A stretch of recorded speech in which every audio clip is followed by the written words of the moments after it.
Option आया मेरे पास कि बहन से दी और ईमेल डालो। मैंने नोट नाउ नीचे देखा नहीं। वही तो कह रहा था। डाल दिया।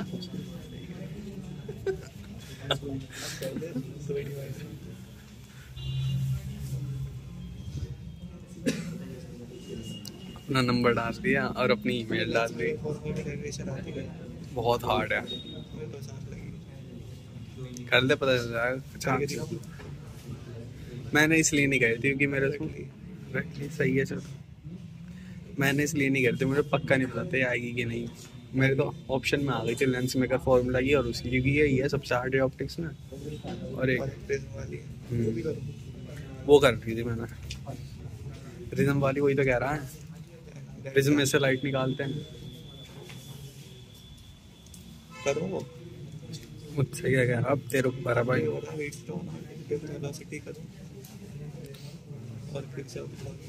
वेलोसिटी में क्या है, 2 मिनट नहीं लगेंगी तुझे रटने में। फॉर्मूला याद करना है। नियर आया था मेरा, आया था लैक ऑफ रन वाला। उसमें लास्ट में लैक ऑफ रन पे 3-4 अगर। हाँ,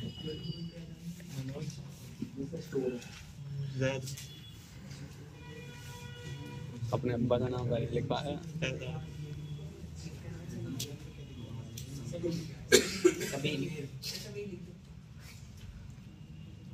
तो चलो देखो, सुनना ध्यान से। जब तक डीएनए को नहीं समझोगे ना, कहानी समझ नहीं आएगी। अब ये देखना पहले ध्यान से। 1 2 3 4 5 6 7 8 9 10 11 12 13 14 15 16 17 18 है ना ये। तो आप ये चेक कर लो। 1 2 3 4 5 6 7 8 9 10 11 12 13 14 15 16 17 18 है। इसका मतलब सीधी बात है, ये 18 बार लिखा हुआ है और ये भी 18 ही बार लिखा हुआ है भाई। और आप इधर देख लो, 1 2 3 4 5 6 7 8 9 10 11 12 13 14 15 16 17 18 बार मैंने ये लिखा हुआ। क्या आप मुझे ये 18 और ये 18 और ये 18, बड़े ध्यान से सुनना, ये 18 चेक कर लो, इनसे कंपेयर कर लो, और फिर ये 18 चेक कर लो, इनसे कंपेयर कर लो, और फिर ये 18 चेक करके इनसे कंपेयर कर लो। आप ये बता दो, क्या कुछ अंतर है क्या? नहीं, ये और ये सेम है भाई। यही करा। ठीक है, अब और सुनना नहीं सुनना मेरी बात, मैं कुछ बोलूंगा आपसे। आप चाहे अलग अलग लोग बैठे हो, जैसे ये लड़की है वो ऐसे करके तुम लोग बैठे हो, इसी तरीके से मैंने इस क्लास के कोई 3 बच्चे मान लो ये ले लिए। इस क्लास में कोई एक बच्चा है जो मैंने ये ले लिया है, इसी क्लास का कोई एक बच्चा है मैंने ये ले लिया है, और ध्यान से सुनना, इसी क्लास का कोई एक बच्चा है जो मैंने ये ले लिया है। जब मैं आपके डीएनए चेक करूंगा, डीएनए जब मैं चेक करूंगा तो मुझे ऐसा ही मिलेगा जो मैंने आपको यहाँ पे बताया है। और मैं आपको एक बात बताऊं, मैं यहाँ पे ढंग से बना भी नहीं पाया, क्योंकि बनाने के लिए भी कम से कम 1 घंटा चाहिए। मैं नहीं चाहता कि मैं 1 घंटे तक गधों की तरह बनाते रहूं, बट रियल में मैं आपको बता रहा हूँ। ये देखना, 1 न्यूक्लियोटाइड, 2 न्यूक्लियोटाइड, 3 न्यूक्लियोटाइड, कितने हैं? 18। जितने भी आपके अंदर होते हैं, 18 छोड़ो आप, जितने भी आपके अंदर होते हैं उसमें से 99.9% आपके सेम होते हैं। 0.1% है जो अलग होता है, बाकी 99.9% आपके सेम होते हैं। तो मैं इस बात को यहाँ पे लिखना पसंद करूंगा, इस क्लास के कोई भी 3 बच्चे या 4 बच्चे या 6 बच्चे आप उठा लो, and if we compare the DNA of them, अगर हम उनके डीएनए कंपेयर करें, जैसे मनोज का डीएनए देख लो और फैजान से कंपेयर कर लो, फैजान का डीएनए देख लो, रमेश से कंपेयर कर लो, या फैजान का मनोज से कंपेयर कर लो, आपको दिख रहा होगा यहाँ से लेकर के वहां तक, और यहाँ से लेकर वहां तक, और यहाँ से लेकर के वहां तक सारा सेम है। सिंपल ही है, वही सेम, कोई एक अंतर भी नहीं है। ऐसे नहीं है कि यहाँ जीसी है तो वहां कुछ और है। सिंपल, अगर यहाँ पे 1 2 3 4 5वें नंबर पे 80 है, तो यहाँ पे भी 1 2 3 4 5वें नंबर पे 80 है। सिंपल, तो यहाँ पे भी 1 2 3 4 5वें नंबर पे देख लो 80। सिंपल सी बात है। अगर मैं यहाँ पे देखूं 1 2 3 4 5 6 7 8 9 10, 10वें नंबर पे जीसी है, तो भाई यहाँ पे चेक कर लेना 10वें पे जीसी ही आएगा, और यहाँ पे भी 10वें पे जीसी आएगा। और ऐसा मेरे और तुम्हारे अंदर भी है। आप मेरा डीएनए देखना, मेरे डीएनए में 6ठे नंबर पे जो आएगा वही सेम इसके डीएनए में भी 6ठे नंबर पे होगा ही होगा, क्योंकि हमारे 99.9% तक सेम रहता है। तो मैं इस बात को लिख देता हूँ कि अगर मैं डीएनए कंपेयर करूँ पूरा डीएनए, तो उसमें मुझे 99.9% तक सेम दिखता है। तो मैं यहाँ लिख देता हूँ कि 99.9% तक हम लोगों के जो न्यूक्लियोटाइड्स होते हैं इन ऑल ह्यूमन, सारे लोगों में वो सेम होते हैं भाई, सेम होते हैं। जब 99.9% तक हमारा हिसाब किताब सेम होता है, तो हमारा हिसाब किताब फिर अलग ही कितना होता होगा 0.1%।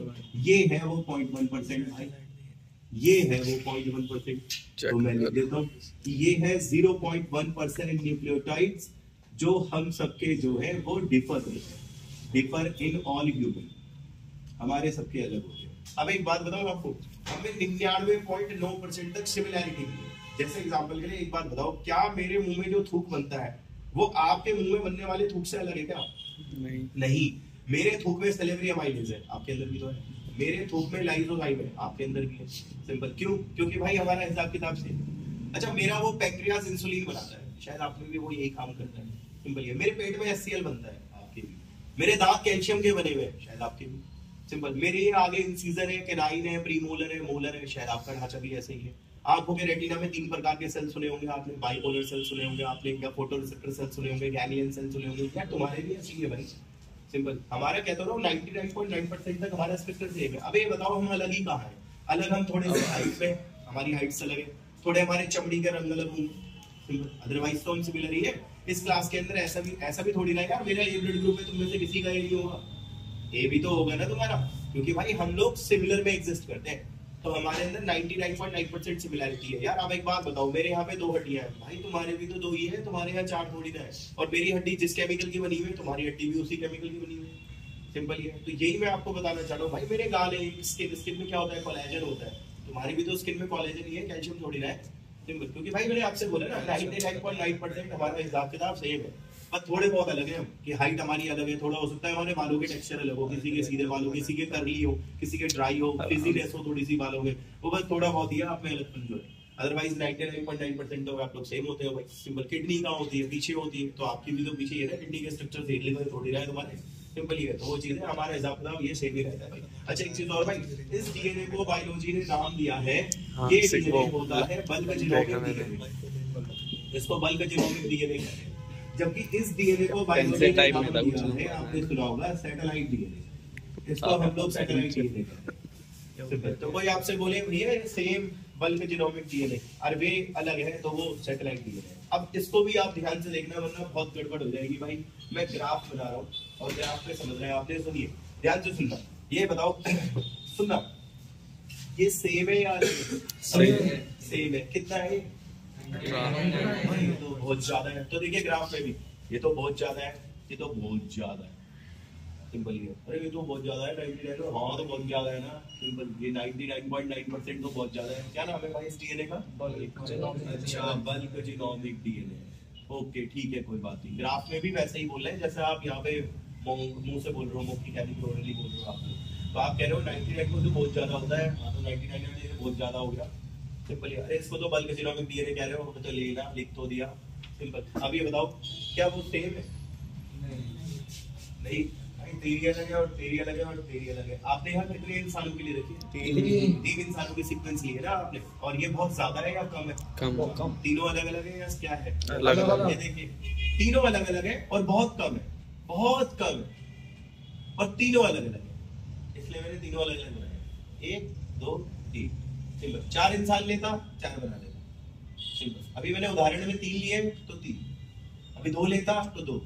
सिंपल ये, ठीक है। तो अब और सुनो बड़े ध्यान से, कौन सा डीएनए है भाई? सैटेलाइट। हाँ आप सही कह रहे हो, ये सैटेलाइट डीएनए। सिंपल ये। अब आप मुझे बता दो, ये मेजर पीक, वो माइनर पीक्स। मेजर पीक एक ही है, माइनर पीक सिंपल ये। तो भाई वो जो मेजर पीक है वो किसका है? बल्क वाले। और ये जो माइनर पीक से किसके है? किताब पढ़ते हैं डीएनए फिंगरप्रिंटिंग में आइए आप, उसमें आपको कहीं दिख रहा होगा भाई, उसने लिखा होगा चेक करो सैटेलाइट डीएनए, काले रंग से लिखा होगा सैटेलाइट डीएनए। एक लाइन ऊपर से पढ़ना है इसे। अच्छा, द बल्क डीएनए, ये ना आप गधे थोड़ी लो, आपको दिख रहा होगा। This is the bulk DNA simple and it form major peak. इसका पीक ऊपर जा रहा है, यही लिखा होगा, चेक करो। द बल्क डीएनए, जो बल्क डीएनए आपको दिख रहा है उसका पीक कितना ऊपर जा रहा है? मेजर पीक जा रहा है। और आगे लिखा होगा और वो जो दूसरे माइनर छोटे छोटे पीक्स आपने बनाए हैं सैटेलाइट डीएनए के पीक्स है, ऐसे लिखा होगा। तो ग्राफ में वो चीज क्लियर हो जाती है भाई। आप ये जो इतना बड़ा पीक बना रहे हो, ये आपका बल्क डीएनए का पीक है, और ये जो छोटे छोटे आपने बनाए दिस इज सैटेलाइट डीएनए के पीक्स। और कोई आपसे बहस करे तो उसे बिल्कुल इस डायग्राम से समझा देना, बहुत सिंपल है समझाना, कुछ नहीं है। उसे बोलना देख ले भाई, मनोज का देख ले, फैजान का देख ले, रमेश का देख ले, अपना देख ले, मेरा देख ले भाई, हिसाब किताब सेम आएगा, 99.9% तक सेम रहते हैं। इसलिए हमारी बनावटें, हमारे एग्जाम के कॉन्टेंट्स वगैरह सेम होते हैं। जो तुम्हें पढ़ने वाला बच्चा है, अब मैं थोड़ा आगे डिस्कस करता हूँ।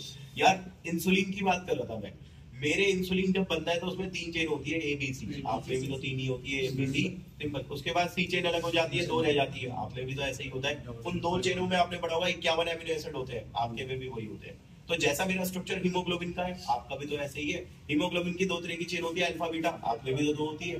समझ रहे हो भाई? आरबीसी जो मेरे अंदर कर रहा है वही तुम्हारे अंदर कर रहा है, क्योंकि हम लोग 99.9% तक सेम है भाई, सिंपल ये। इसलिए हमारे अंदर का मामला 99.9% तक सेम है। हम बस थोड़े से ही अलग है। मैं कहता हूँ कलर में, बालों में, थोड़ा स्किन के उसमें, हाइट वाइट में, बस इतना ही है सिंपल। अदरवाइज तो सेम ही है भाई हम लोग, सिंपल ये चीज है। ठीक है, बाकी वाला डीएनए मैंने समझा दिया, या वाला भी मैंने समझा दिया है। अब हम थोड़ा सा और इस पे डीप में घुस रहे हैं। मुझे क्या क्या इसमें नजर आ रहा है, मैं देखता हूँ मुझे इसमें क्या क्या नजर आ रहा है। मुझे ये नजर आ रहा है, अगर आप देख पा रहे हो तो आपको शायद यहाँ से दिख रहा हो, बड़े ध्यान से सुनना, देखते रहना। मुझे ये दिख रहा है GAA, हाँ दोबारा रिपीट हो रहा है, और ये दोबारा रिपीट हो रहा है GA। तो GAA दोबारा रिपीट हो रहा है और दोबारा रिपीट हो रहा है, और वो GAA की सीक्वेंस इसमें नहीं है। मैं तेरे पास GAA कह रहा नहीं, मेरी सीक्वेंस अलग है, पर तेरे में CTTA, CTTA और CTTA रिपीट हो रहा है। यानी कि उसके अंदर कितने बेस की सीक्वेंस रिपीट हो रही है? 3। पर तेरे अंदर तो 4 बेस की सीक्वेंस रिपीट हो रही है, और तेरी ये सीक्वेंस और इसकी ये सीक्वेंस अलग भी है। और तेरे में 3 बेस की है, इसके में 4 बेस की है। सिंपल एक ही बात हो गई। इसमें चेक करते हैं भाई, शायद आप देख पा रहे हो AGGCA, और फिर आप देखो AGGCA और AGGCA और AGGCA और AGGCA। सिंपल इसमें तो 5 बेस की सीक्वेंस है, 1 2 3 4 5, और वो रिपीट हो रही है। सिंपल। अब मैं आपसे ये कहूंगा, बड़े ध्यान से सुनना, आपका आता सब कुछ है, बस ये है कि थोड़ा निकलवाना पड़ता है अंदर से। ये देखो जरा, एक्चुअली मैं कहूंगा this is a short stretch of DNA. ये डीएनए का एक छोटा सा स्ट्रेच है which repeats many a time, जो कि कई बार रिपीट हो रहा है। Simple. And it have an ability, इसमें इतनी एबिलिटी है दैट इट कैन रिपीट 100 से 1000 बार भी रिपीट हो सकता है। सिंपल ये जितना ज्यादा बार रिपीट होगा उतना ऑब्वियसली बात है आपका डीएनए का तार क्या होगा? लंबा। उतना क्रोमोसोम का डायनामिक्स लंबा जाएगा। सिंपल। आप शायद मेरे से बकवास कर रहे थे, आप कह रहे थे क्रोमोसोम नंबर 1 सबसे बड़ा था। सिंपल। वो बड़ा इसलिए था क्योंकि उसमें सीक्वेंस बहुत ज्यादा थी। सिंपल। इसलिए वो बड़ा था। और वाई क्रोमोसोम आप कहते हो छोटा होता है क्योंकि उसके अंदर सीक्वेंस कम होती है। सिंपल ये भाई, ये 1 2 3 साले को करोड़ बार करवा दो, फिर देखो कहा जाएगा वो। सिंपल। और फिर देखना क्रोमोसोम कितना लंबा होगा, क्योंकि डीएनए तो क्रोमोसोम में होता है ना। सिंपल। डीएनए लंबा तो साला क्रोमोसोम भी कॉम्प्लिकेट हो जाएगा, क्रोमोसोम का स्ट्रक्चर, उसके डायनामिक्स वगैरह उतने ज्यादा हो जाएंगे। ये चीजें बनी। अच्छा, मैं आपसे ये भी कह रहा था, सुनो जरा, ये जो ये बार बार रिपीट हो रहा है, दिस इज नोन एज, पूरे डीएनए को बोलोगे आप रिपीटिटिव डीएनए। आप इसको रिपीटिटिव डीएनए बोल देते हो। ये है। तो कोई आपसे बोले रिपीटिटिव डीएनए, हाँ सर रिपीटिटिव डीएनए हम उस छोटे टुकड़े को बोलते हैं जो बार बार रिपीट हो रहा है। Simple. This is repetitive DNA. So that is repetitive DNA. And repetitive DNA मैंने इतनी बार बोल दिया। रिपीटिटिव सीक्वेंस वो सीक्वेंस देख रहे हो आप जो बार बार रिपीट हो रही है। मैं ये भी चेक करवाता हूँ आपको, शायद आप ऊपर रिपीटिटिव डीएनए ब्लैक कलर से देख रहे थे, लिखा हुआ है रिपीटिटिव डीएनए। तो आप उसके आगे पढ़ो क्या लिखा हुआ है, because in these sequence, in sequence के अंदर क्या होगा, एक छोटा सा स्ट्रेच होगा और वो कई बार रिपीट हो रहा होगा भाई। ये लिखा हुआ है।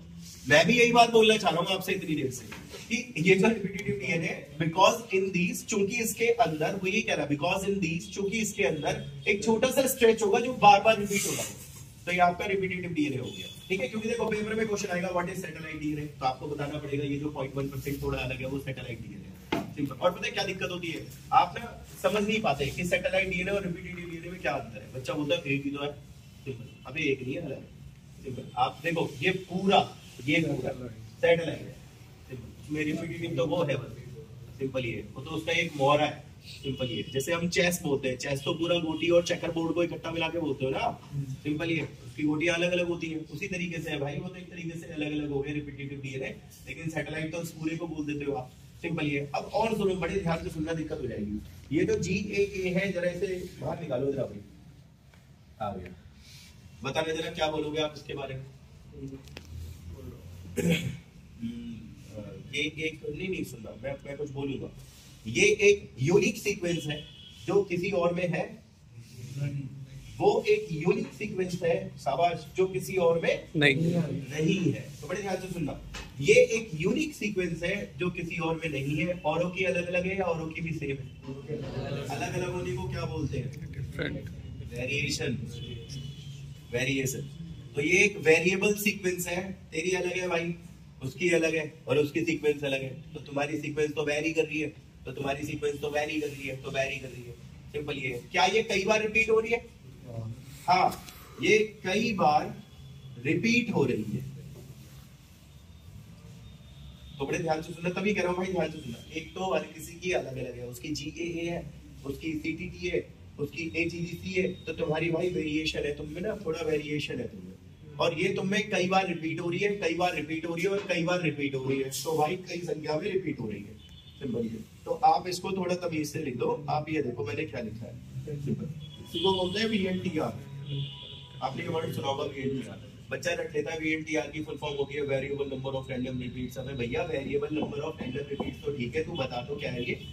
तो आपको बताना है कि ये वो सीक्वेंस है जो हर किसी के अलग अलग होगी। सिंपल है। अच्छा ये बताइए, आपकी पहचान जो आपकी यूनिक आइडेंटिटी होगी, बायोलॉजिकल आइडेंटिटी, वो है या ये है? वो है आपकी यूनिक आइडेंटिटी। ये नहीं है, ये तो सबका सेम है। सिंपल, वो यूनिक आइडेंटिटी है आपकी, ये नहीं है। सिंपल ही है। एंड मेरी बात को जरा ध्यान से सुनना। देखो आपको आता सब कुछ है, बस थोड़ा सा दिमाग लगाना है आप लोगों ने। आप एक वर्ड सुने मेरे मुंह से, जेनेटिक वेरिएशन। सिंपल, समझ रहे होंगे मैं क्या कह रहा हूँ? जेनेटिक वेरिएशन, जीन में चेंजेस, जीन में डिफरेंसेस। तो जेनेटिक वेरिएशन, जेनेटिक वेरिएशन वो है या ये है? वो है जेनेटिक वेरिएशन। तो ठीक है भाई, तेरी वजह से मैं लिख देता हूँ भाई कि इसकी वजह से पॉलीमॉर्फिज्म। योगेश भाई पॉलीमॉर्फिज्म क्या है? अभी मैं तुमसे क्या कह रहा था? Genetic variation. ये तो मैं इंग्लिश में कह रहा था, बायोलॉजी में इसी को ये बोलते हैं, इंग्लिश में ये बोलते हैं, बायोलॉजी में ये बोलते हैं। सिंपल सी बात है। तो थोड़ा सा आप लोगों ने दिमाग लगाना है। ठीक है, कोई आपसे बोले पॉलीमॉर्फिज्म, अबे जेनेटिक वेरिएशन को कहते हैं। किसकी वजह से होती है? मिसालियत सीक्वेंस की वजह से होती है, और ये बार बार रिपीट हो रही है, हर किसी की अलग अलग है। यही तुम्हारी यूनिक आइडेंटिटी है। सिंपल ये है, बहुत आसान है। अब एक काम करते हैं भाई, किसी पेज पे आप सबसे नीचे देखो, सालों ने पॉलीमॉर्फिज्म लिखा होगा। सबसे नीचे लिखा हुआ है पॉलीमॉर्फिज्म। शायद ब्रैकेट में लिखा होगा कि पॉलीमॉर्फिज्म का मतलब होता है जेनेटिक वेरिएशन, यानी कि variation at genetic level. Polymorphism को कहते हैं। पेपर में पूछ लेना तुमसे पॉलीमॉर्फिज्म क्या होता है, बोलना भाई जेनेटिक वेरिएशन को बोलते हैं। बोलेगा कहाँ धर रही है, बोलना वहां धर रही है ना वेरिएशन, या तो डीएनए धर रही है या तो सेम है, वहां धर रही है वेरिएशन। सिंपल ये चीज है। ठीक है, अब एक मिनट यार, ये टॉपिक कौन सा चल रहा है? DNA fingerprinting. देखो ऐसे पढ़ना है जो आपको समझ आए, रटना नहीं है। रटने के लिए तो हम घर ही पढ़ लेंगे अपने। पहली बात तो ये टॉपिक एक साइंटिस्ट ने दिया था, एलेक्स जेफरीज ने। किसने दिया था? आगे मुझे बताने की जरूरत है, आप काफी अच्छा साथ दे दोगे। तो डीएनए फिंगरप्रिंटिंग भाई मैंने दिया था। अब आप एक बात बताओ, अपराधी को पकड़ने के लिए किसी ने खून करा, आप उससे पकड़ोगे या इससे पकड़ोगे? इससे कौन अपराधी है? इसकी रमेश और शहजान और मनोज तीनों ही अपराधी है साले, तो सेम है। अपराधी तो मैं उससे पकड़ूंगी। सिंपल ये, यानी कि आप इंग्लिश में कहोगे the technique of DNA fingerprinting, जो डीएनए फिंगरप्रिंटिंग की टेक्निक है, was first introduced by doctor Alex Jeffreys. वो एक बंदे ने दी थी जिसका नाम डॉक्टर एलेक्स जेफरीज था। And he used satellite DNA, उसने उसका यूज करा हुआ सैटेलाइट डीएनए का। इसके यूज से तुम अपराधी कैसे पकड़ सकते हो? तो सबकी सेम है। सिंपल भाई, मैंने खून कराया, उसने कराया, उसने करा, क्या फर्क है? सिंपल। लेकिन शायद मैंने खून करा, फर्क है कि मैंने ही खून कराया। सिंपल ये। तो मेरे को ऐसा लगता है कि ही यूज सैटेलाइट डीएनए, उसने सैटेलाइट डीएनए का यूज करा होगा। एंड सैटेलाइट डीएनए में रिपीटेटिव सीक्वेंस है, और आप जानते हो उस रिपीटेटिव सीक्वेंस को VNTR कहते हैं, जो कि हर किसी इंसान की अलग अलग होती है। उससे मुझे पता लग जाता है। सेम पैराग्राफ दिखा दूंगा मैं आपको भाई, पन्ना पलट दो। आप पन्ना पलट के आपको 5-6 पॉइंट दिख रहे होंगे। आप पन्ना पलट के जो 5-6 पॉइंट है ना भाई, इसके ऊपर वाले पैराग्राफ को पढ़िए फर्स्ट लाइन से, आराम से पढ़ना। हाँ, the technique of DNA fingerprinting, जो डीएनए फिंगरप्रिंटिंग की तकनीक है वो एलेक्स जेफरीज ने दी थी, और उसने यूज करा होगा इस सैटेलाइट का। बल्क का ही यूज तो तुम क्यों ही करोगे, पागल हो गए? इसका यूज करोगे तो सबका सेम होता है। तो लिखा होगा उसने यूज करा था भाई सैटेलाइट डीएनए का। और आगे देखो लिखा है क्योंकि सैटेलाइट डीएनए में होता है पॉलीमॉर्फिज्म, वेरिएशन होता है ना उसमें, VNTR होता है उसमें, ये लिखा हुआ नहीं है? यही है ना? थोड़ा पढ़ो, नहीं आ रहा पूछ लो, ऐसे कोई शर्माने वाली बात ही नहीं है। सिंपल ये। अब ये देखो, मैं फाइनली कह रहा हूँ भाई, ये जो टॉपिक आप पढ़ रहे हो, ये टॉपिक मैंने दिया था, और अपराधी पकड़ने के लिए मैं उसका यूज करूंगा, इसका यूज नहीं करूंगा। इस सब में से कौन अपराधी पता नहीं चल पाएगा, लेकिन उससे पता लग जाएगा, और वो क्या है आप जानते हो। सिंपल ये। मैंने वो इसलिए पढ़ा क्योंकि उसके अंदर वेरिएशन है, इसके अंदर वेरिएशन नहीं है, और आप जानते हो कि वेरिएशन को क्या बोलते हैं। सिंपल। मैंने कहा ठीक है कोई बात। वैसे उस सीक्वेंस का नाम जो यूनिक होती है कहता VNTR। सिंपल, ये VNTR है ना ये, सिंपल। तो ये VNTR है। इस बंदे की VNTR क्या है? वो है। इस बंदे की VNTR क्या है? ये है, सिंपल। और ये इसके अंदर कई बार रिपीट भी हो रही है तो रिपीटेटिव है, सिंपल। अब आप ये दिखा दो मुझे कहाँ लिखा था, क्योंकि मैं आपको पढ़ा रहा था और मेरे को याद है मैंने ये लैंग्वेज बोली थी, मैंने ये स्लैंग बोला था आपसे, मुझे याद है मेरे मुंह से निकला था कि रिपीटेटिव डीएनए वो होता है जो कई बार रिपीट होता है। मैंने कहा था ये 100 से 1000 बार भी रिपीट होता है। जितना ज्यादा ये रिपीट होगा उतना डीएनए लंबा होगा, उतना क्रोमोसोम का ढांचा लंबा होगा, उतने डायनामिक्स खतरनाक होंगे। ये लिखा हुआ है भाई, इससे पहले वाले पेज पे 9 पॉइंट है। आप देखो एक पेज पे 9 पॉइंट है, 9 में से आप एक काम करो 7वां पॉइंट देखो यार, है ना? क्या लिखा है पढ़ो। कहता है आराम से, कहता है वो जो रिपीटेटिव सीक्वेंस तुम देख रहे थे ये तो डीएनए के वो स्ट्रेस थे, वो टुकड़े थे जो कि कई बार रिपीट हो रहे थे। लिखा होगा ये तो 100 से 1000 बार रिपीट हो रहे थे, और इतना ज्यादा बार ये रिपीट होंगे तो ऑब्वियसली बात है ये क्रोमोसोम का स्ट्रक्चर और उसका डायनामिक्स और उसके इवोल्यूशन को छेड़ेंगे। साफ साफ लिखा हुआ, समझ रहे हो भाई? ये बताओ कोई चीज इतनी सी है उसके चेंज होने के चांस ज्यादा है, या कोई चीज इतनी बड़ी है उसके चेंज होने के चांस ज्यादा है? बड़ी है तो चेंज होने के चांस ज्यादा है। तो आप सोचिए जितनी ज्यादा ये सीक्वेंस होंगी उतना उसमें म्यूटेशन होने के चांसेस ज्यादा होंगे, सिंपल ये। और म्यूटेशन अगर होगा तो क्या हो जाएगा? इवोल्यूशन। वही वो स्लाइड में कहना चाह रहा था। अच्छा सुनिए, सुनना, क्या ये डीएनए का एक ध्यान से सुनना, दिक्कत हो जाएगी। क्या ये डीएनए में बस एक ही जगह होते हैं या कई बार रिपीट हो रहे हैं? तो फिर तो तुम डीएनए का काफी पोर्शन ले जाते होंगे। तुम कह रहे हैं हाँ हम तो रिपीट होके काफी पोर्शन ले जाते हैं। भाई ये लिखा हुआ है इससे ऊपर वाले पॉइंट पे, देखो लिखा हुआ है रिपीटेटिव सीक्वेंस। जो रिपीटेटिव सीक्वेंस होती है वो डीएनए का एक बहुत बड़ा पोर्शन ले जाती है, क्योंकि वो कई बार रिपीट होती होंगी ना। 100 बार रिपीट हो गई, भैंस के ले जाएंगे इस कोने से उस कोने तक, ये तो काफी बड़ा पोर्शन ले जाती है। ये लिखा हुआ उससे। अब आगे बात को लेकर के चलते हैं, बड़े ध्यान से सुनना, देखो समझना जो मैं बोलूंगा। ये इंसानों की बात हो रही है, किसकी बात हो रही है? एक मिनट पहले मैं लिख देता हूँ। ये रमेश और फैजान और मनोज, आप जानते हो तीनों की तीनों कुत्ते तो हैं, इंसान है, ह्यूमन से। और मैं इंसानों की बात करूंगा। डॉग के अंदर रूल चेंज हो जाएगा, इकोलाई बैक्टीरिया में रूल चेंज हो जाएगा, प्लांट में रूल चेंज, बैक्टीरिया में रूल चेंज। मैं तो इंसानों की बात कर रहा हूँ भाई। इंसानों में सुनिए मेरी बात जरा ध्यान से सुनना। कितने हैं यहाँ से लेके यहाँ तक? 18 सही कह रहे हो, कितने? 18 है ना? 18 नहीं, आप कम से कम 3000 ले लो भाई बेस, 3000 बेस। तो सोचो पेयर में कितने बनेंगे? 1500 बेस पेयर। एक जोड़ी में 2 चढ़ते होंगे तो 1500 3000 चढ़ेंगे। सिंपल कॉमन सी बात है। तो सुनो जरा मेरी बात सुनना, 1 2 3 4 5 6, अरे छोड़ना 6, तो एक काम कर तू 1500 ले ले बेस पेयर, और 1500 जब तू ले लेगा तो बन जाएगा यहां से लेके 1500 तक जो आपने लिया होगा, ये बनेगा आपके अंदर एक जीन। ये है एक जीन को जीन कहने की शर्त होती है, और जीन को जीन कहने की शर्त नहीं होती है। इंसान के लिए कह रहा हूं मैं, कुत्ते के लिए रूल चेंज है। तो आप ये कहोगे एवरेज ह्यूमन जीन, एक औसतन ह्यूमन जीन को जीन कहने के लिए उसमें 1500 बेस पेयर यानी कि 3000 बेस होने चाहिए। ज्यादा से ज्यादा कितने भी हो, कम से कम इतने होने चाहिए। सिंपल, ये मैं आपको कहना चाह रहा हूँ। थोड़ा सा पहले समझिए वरना दिक्कत हो जाएगी। मुझे लगता है टीचर को टीचर कहने के लिए एटलीस्ट उसमें बेसिक चीजें नॉलेज होनी चाहिए। बाकी चीजें तो बात की बात है, नॉलेज नहीं है तो फिर टीचर ही किस बात का यार। सिंपल, तो वही मैं आपको बता रहा हूँ भाई। एक जीन को जीन कहने के लिए उसमें मिनिमम इतने बेस होने चाहिए, मिनिमम। मैक्सिमम तो कितने ही भर दो, मिलियनों भर दो, कोई दिक्कत नहीं। ये बात भी लिखी हुई है भाई। वो जो पॉइंट लिखे हुए ना, वो 8-9 पॉइंट, उनमें ऊपर देखो कोई एक पॉइंट है जिसमें लिखा हुआ है एक एवरेज इंसान के जीन में। सेकंड है, पढ़ो। कहता है एक एवरेज इंसान के जीन में कम से कम 3000 बेस तो होने ही चाहिए, बस उतना ही बताया। यही मैं आपसे कह रहा हूँ, ये इसी डायग्राम से निकलेंगी चीजें भाई, इस डायग्राम के बिना नहीं निकलेगा। आप सीधा बोलना हमें 18 छोड़ना, 1500 लेके आना जा, सिंपल। और 1500 बेस पेयर लाएगा तो उसमें बेस 3000 चढ़ेंगे, क्योंकि एक में 2 चढ़ते हैं तो पेयर के हिसाब से उतना हो जाएगा। मिनिमम इतने होंगे तभी एक जीन बनेगा, वरना जीन नहीं बनेगा। अच्छा सुनो, क्या मैंने आपसे ये नहीं कहा था कि मैक्सिमम से मैक्सिमम कितने भी हो सकते हैं? वैसे मैक्सिमम से मैक्सिमम हमने इंसान खंगाल दिया पूरा। हमें 2.4 मिलियन बेस मिले भाई, 2.4 मिलियन बेस। किसमें? एक जीन में जिसका नाम डिस्ट्रोफिन जीन है, और ये शरीर का सबसे बड़ा जीन है। सिंपल, नहीं जीन के अंदर मिनिमम इतने होने चाहिए, पर हमने मैक्सिमम भी चेक करे इंसान के शरीर में, हमें मैक्सिमम से मैक्सिमम इतने दिख गए भाई। सिंपल, और ये सबसे बड़ा जीन है। कहाँ पाया जाता है ये पाया जाता है एक्स क्रोमोसोम में। एक्स क्रोमोसोम में पाया जाता है ये लिखा हुआ है किसी के आगे, पर ढंग से नहीं लिखा हुआ। आप देखो कहीं लिखा होगा शरीर का सबसे बड़ा जीन तो डिस्ट्रोफिन है, उसमें तो 2.4 मिलियन है ये बेस भरे हुए। सिंपल ये बात भी आपकी खत्म हो गई। अच्छा मैंने आपसे ये भी कहा था याद करो 99.9% तो सबका सेम होता है, ये भी लिखा होगा कहीं, चेक करो उन्हीं पॉइंटों में लिखा हुआ है कहीं ना कहीं कि 99.9% तो सभी इंसानों में न्यूक्लियोटाइड सेम होते हैं भाई, ऐसे करके उसने लिखा हुआ है।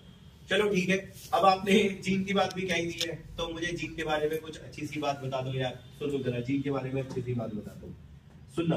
मैं आपको 2 से 3 क्लास में क्लियर कर दूंगा कि जीन को एलील कब कहते हैं, बट फिलहाल अभी देख लो जीन को एलील लिख दिया मैंने, ठीक है। मैं बताऊंगा क्या है कैसे बोला, बट अभी फिलहाल देख लो आप, तो थोड़ा सा आपने देखना है, दिक्कत हो जाएगी। अब ये सुनना, जो मैं बोलूंगा थोड़ा समझना है ना, सुनना समझना। पहले बताना जीन में मिनिमम कितने बेस होने चाहिए, 1500। मैक्सिमम हमने कितने देखे, 2.4 इंसानों में, कुत्ते बिल्लियों में तो रूल ही चेंज है, पर इंसानों में है। अच्छा ठीक है कोई बात नहीं। क्या हमारे जीन हमारे नीचे पीढ़ियों में नहीं जाते हैं भाई, दादा के पापड़े लिए, पापा के अपने लिए, अब कल वो जीन अपने नीचे की पीढ़ी में, ठीक है इट्स ओके। आगे बता, आगे सुनो। तो जीन जब पीढ़ी दर पीढ़ी जाते हैं तो उनके जाने की एक फ्रीक्वेंसी होती है। जीन जब पीढ़ी दर पीढ़ी जाते हैं भाई तो उनके जाने की फ्रीक्वेंसी होती है। जीन जब पीढ़ी दर पीढ़ी जाते हैं वो तो उनके जाने की फ्रीक्वेंसी कम होती रहती है। ये है भाई, मेरे जीन मेरे बच्चे में जाएंगे, उससे उसके बच्चे में जाएंगे, उससे उसके बच्चे में जाएंगे, एक फ्रीक्वेंसी के हिसाब से जाएंगे, और वो फ्रीक्वेंसी होगी 0.01। ये होती है जीन जाने की फ्रीक्वेंसी। अगर फ्रीक्वेंसी इससे ज्यादा हो जाए और फ्रीक्वेंसी जीन जाने की इससे कम हो जाए तो योगेश भाई जाने की फ्रीक्वेंसी ये है, अगर कम हो जाए तो वो नहीं जाएगा, नहीं जाएगा। और वो जीन सिर्फ आपके अंदर होगा लेकिन आपके बच्चे के अंदर नहीं होगा वो जीन। तो वो गुण आपके अंदर होगा लेकिन आपके बच्चे में वो गुण नहीं होगा। सिंपल। अगर फ्रीक्वेंसी बढ़ गई तो वो जाएगा, पर वो बदल के जाएगा, वो बदल कर जाएगा भाई। और आप जानते हो बदल के जाने का मतलब मेरा है म्यूटेशन, वो म्यूटेशन करके जाएगा। और अगर उसकी फ्रीक्वेंसी यही रही तो वो सेम एग्जैक्ट ऐसे का ऐसे ही पास हो जाएगा। ये है। तो आप पहले समझिए मैंने आपसे क्या बोला। आप जीन की बात कर रहे थे ना, तो मैंने जीन की बात करी कि जीन हमारे जनरेशन टू जनरेशन चलते हैं, पीढ़ी दर पीढ़ी चलते हैं। भाई देखो सब आता है तुम्हें, पर पहले सोच लेना हमारे जो जीन होते हैं वो पीढ़ी दर पीढ़ी चलते हैं। हाँ चलते हैं, उनके जाने की एक स्पीड होती है। अगर उससे तेज स्पीड से जा रहे हैं तो वो चेंज होके जाएंगे, म्यूटेशन करके जाएंगे, तो म्यूटेशन पता लग गया मुझे। और अगर स्पीड उससे कम है हो जाएंगे, सिंपल कॉमन सी बात है। आइए कुछ बात करते हैं। देखो जो ये और तो इससे बोलूं प्री हिस्टोरिक मैन, पुराने टाइम के जो लोग होते थे, जैसे ड्रामा में देखकर सुने थे आप लोगों ने, ड्रामा में देखकर सुने थे, पुराने टाइम के जो लोग थे उनमें भाई आपने पढ़ा होगा 80,000 से 1,40,000 जीन थे पुराने लोगों में। लेकिन आज की डेट पे हम जो बैठे हैं इस कमरे में, साला 30,000 जीन भी नहीं है हमारे अंदर। ये 20 से 25,000 जीन है, आपने 30 भी पूरे नहीं है। सिंपल। अब आप सोचो पहले के इंसान में कितने सारे होते थे, आज भैंस के हमारे अंदर 30,000 जीन भी नहीं है ढंग से। तो पहले इतने सारे होते थे, आज हमें इतने 30,000, पहले कितने होते थे 80, अब कितने हैं भाई 30। 50,000 क्यों नहीं है, आए नहीं होंगे ना, उनकी फ्रीक्वेंसी कम हो गई होगी। सिंपल। तो 50,000 जीनों की फ्रीक्वेंसी कम हो गई होगी, इसलिए आएगी। सिंपल। ये बात मैं आपको दिखाता हूँ, ये 2 जगह लिखी हुई है। आप एक काम करो, पहले तो पॉइंट्स निकालो, वो जो पॉइंट थे उन पॉइंटों में ढूंढो यार, कहीं लिखा होगा 80,000 से 1,40,000। आप इस लाइन को पढ़िए क्या लिखा हुआ, आराम से पढ़ना, आराम से। देखो उसमें लिखा होगा, आराम से पढ़ना, कि अब के इंसानों में 30,000 जीन है, जबकि प्रीवियस एस्टिमेट यानी कि पुराने टाइम के जो अनुमान थे वो 80,000 से 1,40,000 जीन होते थे लोगों में। यानी कि हम लोगों में जीन कम है। तो योगेश भाई क्यों कम है, हमें आए नहीं ना, आए क्यों नहीं, हमें फ्रीक्वेंसी कम हो गई होगी ना, तो आए नहीं होंगे। कल को नीचे हमारे बच्चों में जीन और कम, उनसे नीचे बच्चों में और कम। जैसे देखो मेरे को तुम्हारा नहीं पता, बट आप लोग थोड़ा ना वो देखते हो, मतलब आपके बच्चे थोड़े अलग है, वो इंस्टाग्राम फेसबुक इनकी रील्स देखते हैं, टीवी हम लोग कम देखते हैं। आप सोचो पूरे दिन भर शायद आपको मोबाइल टाइम ज्यादा होगा एंड टीवी का टाइम कम होगा। सिंपल ये, इसकी वजह से ना आप देखो टीवी में जब आप चीजें देखते हो अलग आती है, वो रील्स जैसी नहीं आती। हमारे मोबाइल्स में जो चीजें चलती है वो बिल्कुल डिफरेंट चलती है, और टीवी में जो प्रसारित होती है चीज वो बिल्कुल अलग होती है भाई। अच्छा जो आप मोबाइल में चीजें देख रहे हो वो गवर्नमेंट पास नहीं होती, कोई प्राइवेट वेबसाइट आपको वो दिखा रहा है, लेकिन जो भाई टेलीविजन में आता है वो गवर्नमेंट पास होता है, अगर वो ठीक नहीं है तो वो नहीं दिखाया जाएगा। दोनों में फर्क है। शायद आपको पता होगा, हम लोग जो 2025 1 जनवरी 2025 से जो बच्चे पैदा हो रहे हैं, आपको शायद पता होगा बीटा जनरेशन है, जनरेशन चेंज हो गई ना। 25 से ये 39 तक चलेगी आपकी, फिर 40 पे आपकी जो है अगली आ जाएगी, गामा जनरेशन आ जाएगी आपकी। उससे पहले की जनरेशन अलग है और लोगों के उसमें नजरिए भी अलग है। इसके पीछे रीजन यही है भाई, क्योंकि जीन्स की फ्रीक्वेंसी चेंज हो रही है, और जीन की फ्रीक्वेंसी भाइयों हर 15 सालों में चेंज हो जाती है ह्यूमंस के अंदर। सिंपल 15 इयर्स तक सेम फ्रीक्वेंसी रहेगी, उसके बाद चेंज हो जाएगी, क्योंकि हम लोग फसलों में चीजों में चेंज करते रहते हैं, इसलिए हमारे बॉडी के काम करने के मैकेनिक्स चेंज हो जाते हैं। ये फिलहाल मुझे इतनी ज्यादा बात नहीं करनी, मुझे तो बस ये फ्रीक्वेंसी वाली बात करनी थी। 1 मिनट भाई सुनो, क्या इससे पॉलीमॉर्फिज्म आएगा? क्या होता है पॉलीमॉर्फिज्म? इससे क्यों आएगा वेरिएशन? ये तो ऐसे कैसी जा रही है, क्या इससे वेरिएशन आएगा? हाँ आएगा, क्योंकि ये बदल के जा रहे हैं तो ये वेरिएशन क्रिएट करेगी। तो आपसे कोई पूछे कि भाई ये जो वेरिएशन की बात कर रहा था तू, ये है कैसे? बोलना है ऐसे। सिंपल दिखाऊं आपको? ये वहीं आओ जहां पॉलीमॉर्फिज्म काले रंग से लिखा था, आपने ब्रैकेट में पढ़ा था। क्या पढ़ा था आपने? आगे तो पढ़ो, आगे शायद आपने ढंग से नहीं पढ़ा। एराइज ड्यू टू म्यूटेशन, वो देखिए आप बोर्ड पे कुछ लिखा हुआ है, arise due to mutation. Simple ये, तभी तो बदलेगा तू, जब बदलेगा। सिंपल ये, तो ये दिमाग लगाना है आपको। कोई आपसे बोले, उससे बोलना है तो सेम जाएगा ना, इससे क्यों बदले? अभी बदल के जाएगा तभी तो बदलेगा। सिंपल, बदल के जाएगा तो म्यूटेशन होगा ना, फ्रीक्वेंसी ज्यादा होगी तभी तो बदल के जाएगा। अब फ्रीक्वेंसी कम होगी तो जाएगा ही। सिंपल ये। अब आप एक काम करो, सुनो, तुमने एलेक्स जेफरीज वाला पन्ना पढ़ा था ना, उस पेज पे आ जाओ ऊपर। उस पेज पे ऊपर देखिए कहीं लिखा होगा 0.01 है भाई, है। तो आप उस लाइन को पढ़ो जरा, आराम से पढ़ना। क्या उसमें ये नहीं लिखा हुआ कि फ्रीक्वेंसी अगर ग्रेटर हो जाए, ऐसे लिखा हुआ 0.01 कि अगर फ्रीक्वेंसी ज्यादा हो जाए 0.01 से, तो देखो लिखा हुआ है कि इससे क्या होगा, म्यूटेशन इनहेरिटेबल के नीचे जाएगा और वो पॉलीमॉर्फिज्म क्रिएट करेगा। साफ लिखा होगा इनहेरिटेबल म्यूटेशन देखने को मिलेगा।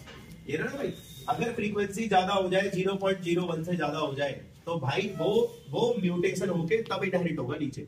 सिंपल, वो बदल के तब जाएगा नीचे। सिंपल, और आगे कहीं पढ़ो, देखो लिखा होगा कि ये पॉलीमॉर्फिज्म क्रिएट कर देगा, ऐसे करके उसने लिखा हुआ। सिंपल, तो ये आसान है भाई, थोड़ा पढ़ते नहीं है बच्चे, ये दिक्कत है और इसमें कुछ नहीं है। अच्छा, मैं ईमानदारी से बता देता हूँ, शायद उन्हें ज्यादा पता होगा जो सेकंड टर्म में यहाँ पे ज्वाइन करा है, पहले कहीं और पढ़ रहे थे। पुराने बच्चों को पता नहीं चलेगा मैं क्या कह रहा हूँ, बताता हूँ। कई बार आप जैसे बाकी ट्यूशन में पढ़ते हो ना यार, वो क्या करते हैं, बड़े हरामी होते हैं। वो डीएनए फिंगरप्रिंटिंग बताएंगे, ये नहीं बताएंगे जो मैंने बताया, ये गायब कर देंगे। वो ये पॉइंट से बता देंगे आपको, डायग्राम से क्लियर कर देंगे, एप्लीकेशंस लिखवा देंगे, काम हो जाएगा।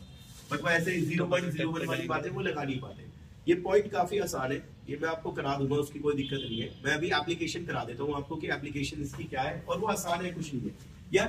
डीएनए फिंगरप्रिंटिंग की मदद से ये बताने में भी ऐसा अजीब सा लगता है, खुद भी कर सकते हो आप। रियल पेरेंट्स पता लगा सकते हो, आप क्लोज रिलेटिव पता लगा सकते हो, आप क्रिमिनल पता लगा सकते हो, और फॉरेंसिक साइंस वाले इसका यूज करते हैं। ये है मामला कि जैसे ये भी सुनना, मान लो सपोज एग्जांपल के लिए, आगे एक ऐसा भी समय आएगा, शायद आपको पता नहीं है, ऐसा आपने किसी मूवी में देखा होगा, रियल में आपने देखा नहीं होगा। ऐसा कहते हैं, जैसे मान लो सपोज कल को कोई बच्चा बड़ा हुआ, किसी ने उसे झूठ बोल दिया, अबे तू तो अपने माँ बापों का असली है ही, तू घर जा रहा है पूछने के लिए मैं अपने माँ बापों का असली नहीं हूँ। शायद आपने एक वो वाली मूवी देखी होगी मेरे ख्याल से, जिसमें वरुण धवन होता है, अरे नहीं जुड़वा उड़वा नहीं है वो,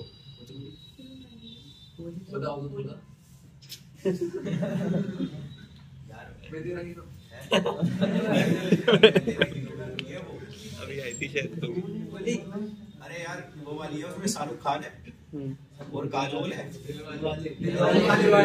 अच्छा, उसका बाप होगा, वो छोटे भाई को बता देती है वो बाद में, काजोल कि भाई तेरा वो असली वाइफ होगी ना। सिंपल ये है। तो आप अगर अब उसमें तो पूरी मूवी में ड्रामा क्रिएट कर दिया, तेरा असली भाई नहीं है, वैसे पूरी मूवी चला दी। अरे 2 मिनट में पता लग जाएगा असली है, डीएनए फिंगरप्रिंटिंग से पता लगा लो, मूवी खत्म करो साली। भाई वही कह रहा हूँ आपको, असली पेरेंट्स है या असली माँ बाप है या नहीं, आपको पता लग जाएगा। डीएनए मैच करवा लो, हो गया तो ठीक है, नहीं हुआ तो भाई नहीं है। भाई क्लोज रिलेटिव कोई आया कल को और उसने आकर के कह दिया भाई मैं तेरा चाचा हूँ या मैं तेरा मामा हूँ, बिल्कुल क्लियर पता लग जाएगा। अगर वो मामा है तो मदर से डीएनए मैच कर जाएगा, अगर वो चाचा है तो फादर से डीएनए मैच करेगा, दादा से मैच करेगा क्योंकि उन्हीं का बच्चा होगा, तो उस तरीके से मैच कर जाएगा। क्रिमिनल है तो वो तो यार खैर आप देख लोगे क्राइम वाली जगह पे जिस पे शक है उसका, और क्राइम वाली जगह का डीएनए मिला लेना, सही में तो तूने क्राइम कराया, डीएनए तेरा नहीं है तो भाई तूने नहीं कराया भाई। और फॉरेंसिक साइंस वाले इसका यूज करते हैं डीएनए फिंगरप्रिंटिंग्स वगैरह का।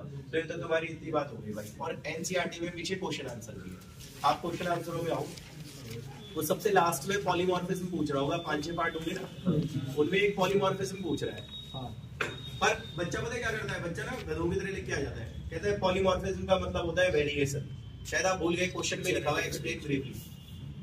वो ये नहीं कह रहा कि ऐसे नहीं कह रहा वो what is the following term कि तुम एक लाइन में लिख के आ जाओ, वो साफ कह रहा है एक्सप्लेन ब्रीफली। एक्सप्लेन ब्रीफली का मतलब कम से कम 3-4 लाइनें तो लिखोगे ना तुम, सिंपल। तो आप क्या लिखोगे उसमें, फ्रीक्वेंसीज की बात लिखोगे ना तुम।